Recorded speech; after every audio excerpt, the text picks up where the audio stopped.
சபரிமலையில் நவம்பர் 17ஆம் தேதி முதல் நவம்பர் 29ஆம் தேதி வரை கிட்டத்தட்ட 22 லட்சம் பக்தர்கள் ஆன்லைனில் முன்பதிவு.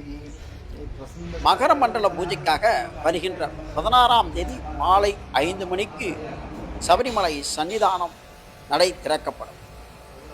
17ஆம் தேதியிலிருந்து பக்தர்கள் தரிசனத்துக்கு அனுமதி. கிட்டத்தட்ட டிசம்பர் 27ஆம் தேதி வரை 41 நாட்கள் தொடர்ந்து தரிசனம். தினசரி காலை 3 மணி முதல் இரவு 11 மணி வரை தரிசனம். இதற்காக ஆன்லைன் மூலம் முன்பதிவு நடைபெற்று வரும் வேளையில் சபரிமலையில் சன்னிதானத்தில் 18 படிக்கு மேல் யாரும் செல்போன் பயன்படுத்தக்கூடாது என தடை விதிக்கப்பட்டுள்ளது. இந்த உத்தரவு இந்த ஆண்டு முதல் நடைமுறைக்கு வரும் என சபரிமலை தேவஸ்தானம் அறிவித்துள்ளது.